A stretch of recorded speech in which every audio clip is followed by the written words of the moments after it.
Hey, it's Charles, and I want to talk to you today about my acoustic guitars. These are my three favorites right now, and they all display like a little bit different part of the spectrum on the acoustic guitar. And I want to tell you a little bit more just about the guitars, about what you hear from them, and do an unscientific test where I'll just play some chords and some finger picking and like a cluck old hand, so just another simple fiddle tune, so you can hear all of them in comparison as well. I'm not going to do them back to back. I'm going to let them do their own thing. So I'm going to start here with my Martin HD28. This is a great guitar. It's the first really nice acoustic that I ever bought. I also have like a Gibson, or had a Gibson L00 deep body. That's pretty nice, but it just doesn't compare to a Martin, if I'm honest. And I also have, a couple other dreads that I use occasionally, like a maple body old Tacoma and a Seagull that is just a travel guitar essentially at this point. Or if it's really nasty out, it's got laminated back and sides, so it's a little bit more stable. So this Martin HD28, I bought right when the pandemic was ending down in Flagstaff, Arizona. And yeah, it's a great guitar. I've played a lot of other D28s, HD28s. And this is still my favorite one that I've basically ever played. I'm avoiding playing any from the 40s since Brazilian Rosewood's like 20 grand at this point. So I'm just avoiding that. And I wrote clouds basically in its entirety on this guitar. And I've done a lot more writing on this guitar than any other guitar. I don't really know why. This served me really well, and I also gig a lot with this too, just because it's pretty stable if you put it in an environment inside, essentially, or anywhere under 80 degrees. So I love this guitar. Super comfortable neck. Thing I hate the most, some people like it, is the volute. It just makes holding a capo on there a little bit harder. And I've done the same thing with this guitar, with every guitar. I put a strap button here. I just like it. It just works better for me. And then I put a K&K Pure Mini in this as well. So here's some chords. We're going to do chords. Let's do chords, fiddle tune. We're just going to do Cluck Old Hen for chords. This is just some little progression that I like. And the reason that I play a lot of dreadnoughts is because I like the bass. So I wanted to find a chord progression that really exemplifies the bass response on a dreadnought. And then we'll finger pick, probably just simple song.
So love this HD28. It is a great guitar. If you get a D28 on the new Standard Series Reimagined from Martin, it has the forward shifted bracing and just a little bit less herringbone. I kind of like the herringbone. This is a great top. It has a couple little finish imperfections here, but doesn't bother me at all. It's a great guitar. Martin does a good job with these. This is what I would consider a standard level instrument. Their Standard Series is fantastic. Anyone can learn everything they need on a guitar like this. This is great. You can hear that the bass a little bit funky on this one. I like that compression from Rosewood, and it's not quite as shimmery on the high end. This is really common for Rosewood. So hold on one second. So after playing that guitar for a few years, I started to get the itch for a D28 style or D18 style guitar instead of just a D28. So mahogany works really well for flat picking, and I just kept getting more and more into bluegrass from just Americana singer-songwriter. That just feels like great singer-songwriter guitar. Neil Young's going to play that. Actually, Neil Young does play one of those. And then I went on a search, and it didn't take that long. I bought this up at Telluride Music. Tom and the folks up there are wonderful. Highly recommend them as a shop if you're in the area.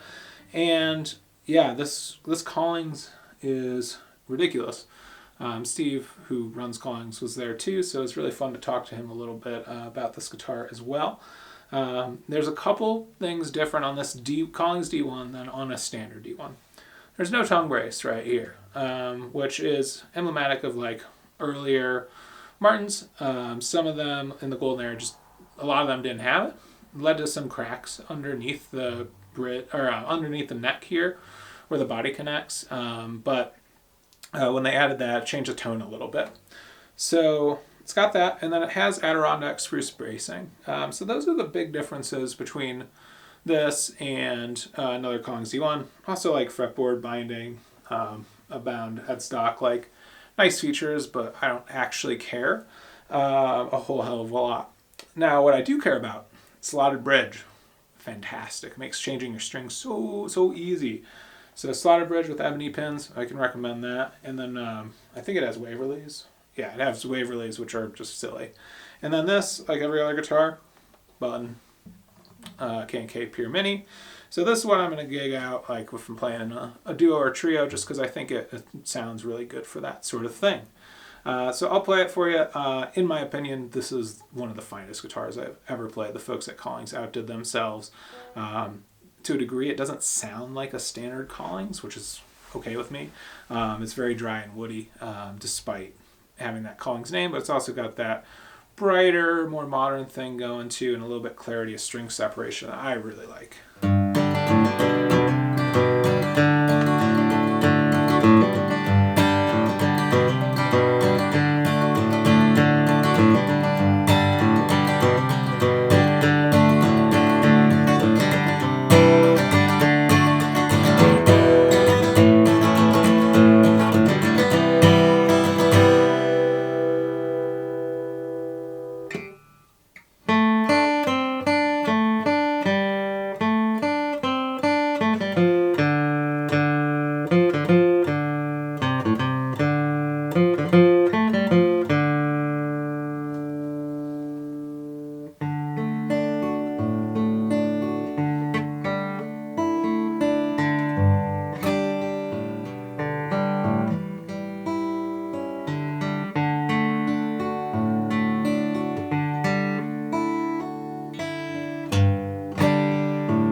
It's a huge guitar. You could ask for nothing more in a D18 style guitar.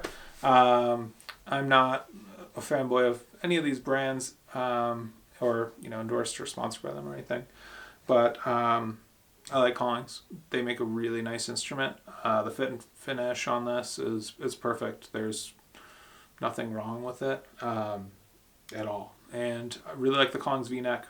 It's really, really comfortable. So Collings D1, for me, this is the ultimate D18 style guitar. My search ends here. I've played a few vintage ones and I still prefer this. So Collings D1, this is probably my favorite guitar. I just think it's the best guitar I've ever owned, to be honest with you. And then I got one more. This is a new one, so check it out. You've probably seen this in a few of my new videos. This is an Iris DF. It is super light. It is half of the weight of the Collings, which is already pretty lightweight build. So I just bought this last week, and I got it at Stay Gold Guitars from Sean down in Santa Fe. Great shop, and a great experience. So highly recommend them. He put a button in for me. I gotta get a K&K Pure Mini put in when I have a chance to. And so I have some thoughts on this guitar. I haven't gotten to know it super well yet, but a few things I really like about it is this is, to me, the J45 style guitar. So I did not want to get another Gibson guitar. I just find that there's too many issues, there's too many variables, and things just they just break on them. Like, honestly, there's a lot of shoddy craftsmanship, and that's okay. Like, Gibsons, they do sound good, especially some of those older golden era ones. But Iris is a newer brand from Burlington, Vermont. You've probably read about them in Fretboard Journal or something like that. We're just seeing some around. I played several, and they're all really good. So they're an interesting guitar. They're definitely made to be like more of a budget guitar than a Fairbanks, or Circle Strings, but they're still really good. And some great players like Leo Kaki and a few others play them as well. So for this DF, this is their base model. It's just Sitka spruce, mahogany back and sides. What's cool about these is they do not use pore filler. And not using pore filler probably knocks a pretty decent amount of price off of what these guitars would be otherwise. So they're pretty affordable. They all use, I think they all use high glue. I know they all use Adirondack spruce bracing, and pretty comfortable neck. It's a C neck, so it's a little bit bigger, a little bit more vintage in style. That's all right. Got this really wonderful J45 or J50-ish pick guard and the natural finish. You could tell I like natural finishes on my guitars. So this guitar, super bassy. I've been playing it mostly in double drop D lately, just since I got it and for songwriting purposes. And yeah, I'm really hoping to turn this into my gig guitar because I think it's versatile. It finds a bit of a middle ground between HD-28, the D1. It can do old time, bluegrass, Americana, singer-songwriter. It just seems to be a really, really versatile guitar, and it sounds good everything I throw at it. Also got the lights on here and a 25 in scale length instead of the 24.75 that's generally found on J45, which I like the tone of a little bit better if I'm honest. I like a slightly longer scale length in general, and it's a little easier to play because of that, to be honest. And I think after a 2 or 3 hour bar gig, I'm gonna be happy that I'm playing something with light strings. I'd be happy I'm playing something with a little shorter scale length, and that it's a lighter guitar anyways. I know there's not pickup in it yet, but it's still going to be a lighter guitar at the end of the day. So all those things I think just turn this into a wonderful workhorse style guitar. That I also gonna scratch that J45 itch that I just never owned a J45, never owned a J50 or a style guitar. And I've always loved them. I always loved Wilco, Jeff Tweedy. And that's very much emblematic of his sound. Now he's moved more in the Martin direction of late. So what's cool here, it's got that dry woody thing, but it's also got that little bit modern shimmer and a little bit more mid-range than you would necessarily get out of a J45. It's an interesting instrument. I'm digging it. I'm just still getting to know it. But I think it's a good sign when you're writing. You've already written a song on it in the first week of owning it.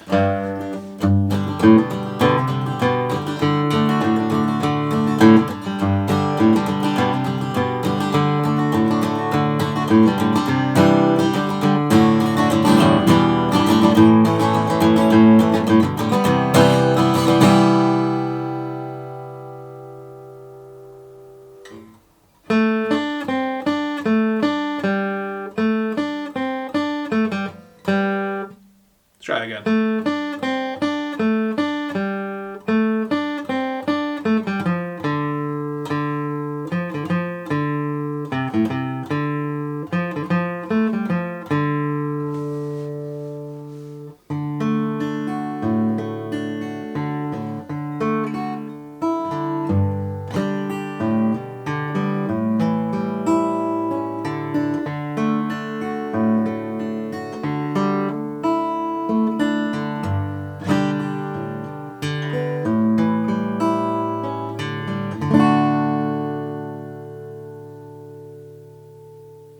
So 3 really unique voices. This thing sustains like crazy. It is so light and so responsive.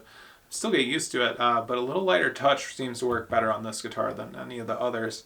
Well, the same for that Collings in a lot of ways. So, in conclusion, 3 really different guitars, 3 really different styles. This hits a J45 thing, but a little bit more modern for my taste, which is great. HD28, it's a standard. It's a classic. It sounds like a D28 or an HD28. And then that Collings D1, I just can't say enough about that guitar. It's It's incredible. Every once in a while, a guitar like that comes along, and you got to move heaven and earth to get that thing, and that's what that guitar is to me. So really happy to be working with that guitar. So how I use them. This I'm hoping to gig a lot more with, but also for like J45 style stuff. I also find it slightly more comfortable on the couch, just with the slope shoulder, a little bit easier to position, which is nice. HD-28, it's been my primary songwriting guitar for a long time now, and primary gigging guitar for the last year. And then that D1, I feel like anytime I'm like learning and working on something, that's generally the guitar I'm picking up. They're all incredible instruments, and I'm incredibly lucky to be able to play them. So that was just a little bit. Wanted to make a little gear video on 3 really different styles of dreadnought guitars. My favorite type of guitar. I think the only one I'm missing right now is like a 12 string and like a short scale length square shoulder, like a hummingbird style. Don't know that I really need a hummingbird style, like a 12 string at some point, but these 3, they're really cool. Highly recommend it. Let me know what you think.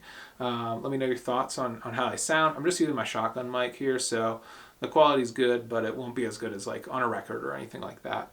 Like and subscribe if you enjoyed this video. I'll keep making a few gear videos. I'll go a little more in depth on each of these at some point in time too. I really want to do an in-depth video on this Iris DF. There's not quite as many of those out there, just because I think this is like their 1500 guitar, if their serial number is telling the story, or it's their 1500th DF. Either way, that's a small builder. And small builders, that do well, like, they deserve their due.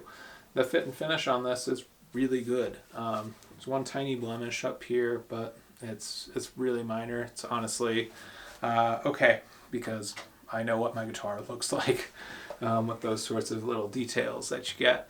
Let me know if you have any questions. Thanks for tuning in, and enjoy. I'll pull you out here.